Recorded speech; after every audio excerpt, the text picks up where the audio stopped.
The Epic Times had a very interesting news article that I wanted to share with you. This is regarding U.S. news, and it also involves the border. And here's the title of the article: Stash Houses, a hidden and horrific phenomenon on the border. This is something that I thought was very interesting. I thought I'd share it all with you all to let you know about how the smugglers are packing more illegal alien houses as they get them across the border. So this report from El Paso, Texas says stash houses have been used for decades to hold humans and contraband on both sides of the southwest border, ready for transportation. Now, along with the dramatic surge in human smuggling, there is an increase in the number of people who smugglers squeeze into stash houses, especially since the family migration has been coming up, said Jack Sutton, special agent in charge of El Paso's ICE Homeland Security investigations. I'm just going to throw a random number out. Let's say we usually see 10 or 12. We're now seeing the houses that camp 54 to 67 people, he said. In February, Staten's team dismantled a stash house in New Mexico that housed 67 illegal aliens from Guatemala and Ecuador. 6 of them were unaccompanied teenagers. The structure was an unfurnished 20-foot by 20-foot wooden addition to a travel trailer. There's no room for them to even move. They did have a bathroom, and the bathroom didn't work. In order to even use the restroom, they had to go outside. Staten said on May 7th, the organization had taken their shoes off of them. So if they went outside, they wouldn't run away because they're just running across the desert now with no shoes on. It was pretty bad. That was one of the most horrific structures I've seen since I've been doing this job, and I've been doing border security and enforcement over 24 years. So this is just basically how the operation works, and the majority of those being housed in stash houses are single males who would be prosecuted and deported if caught by the Border Patrol, and those with criminal records who try to avoid law enforcement altogether. So in Hidalgo County, Texas, Sheriff Eddie Guerra is at a front line of the border crossing surge. County shares 78 miles of the international border with Mexico. Now, Border Patrol in the Rio Grande Valley, in which Hidalgo sits, has already apprehended more than 173,000 illegal immigrants crossing from Mexico in the past 7 months.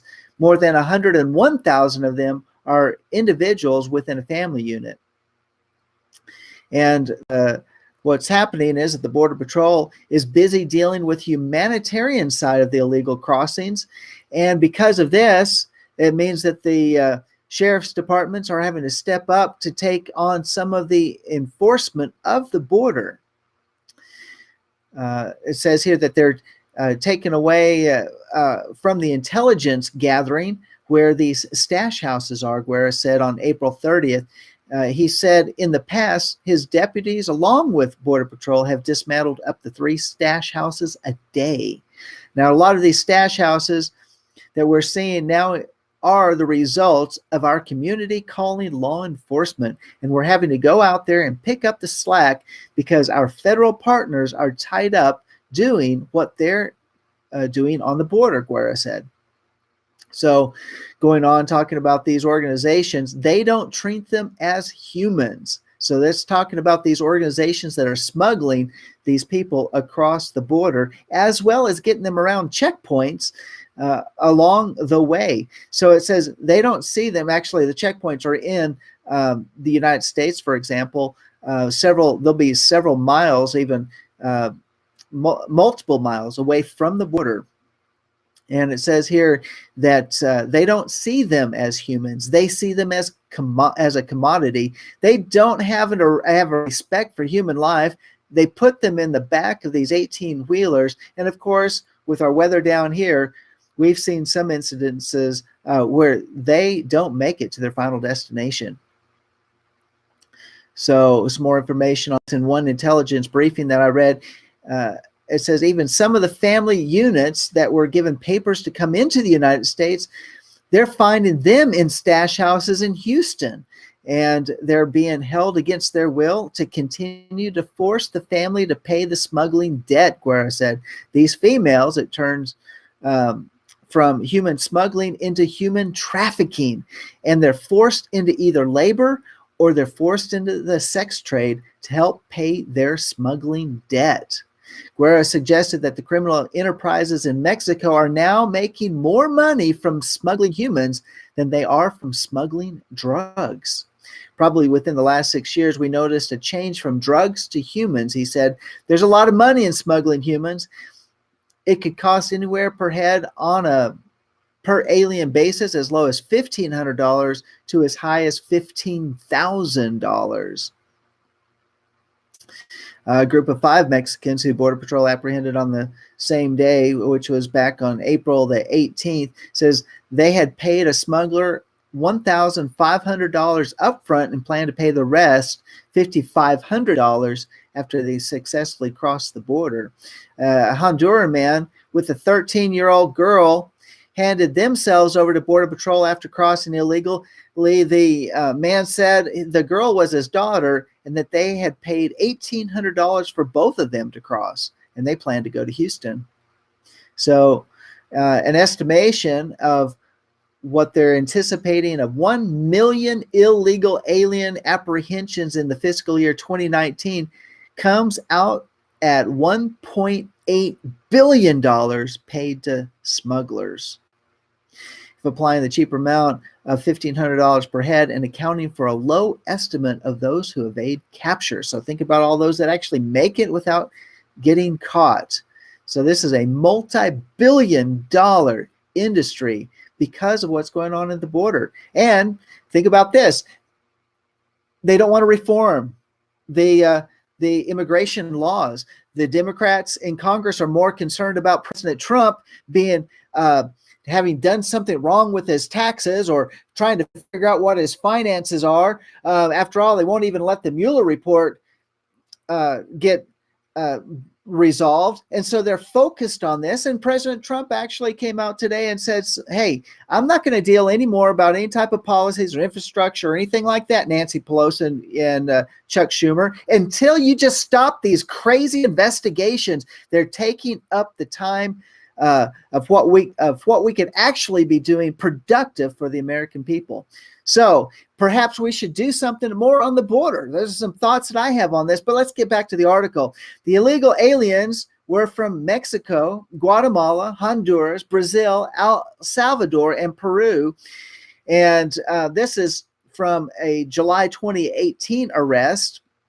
Had 18 smugglers were caught and 117 illegal aliens. Along with that, the agents seized cash, 9 vehicles, 3 tractor trailers, and more than 1,000 pounds of marijuana.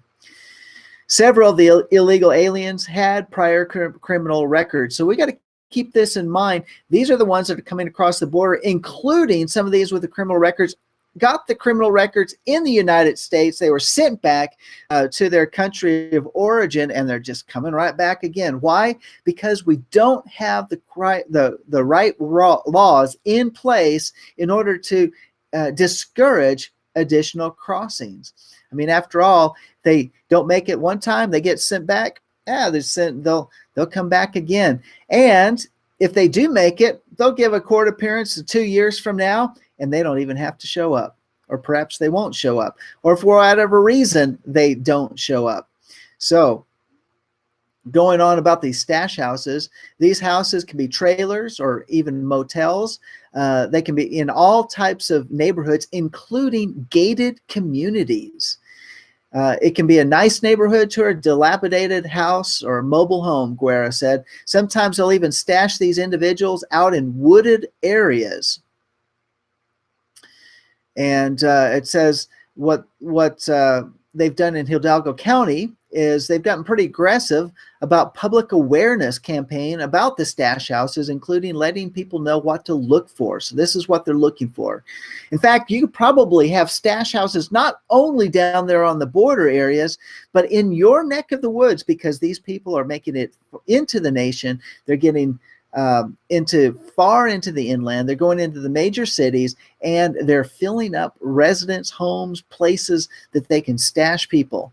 And it says here that you'll see a lot of vehicles coming in and out, especially at night. Most of the time, the windows will be covered.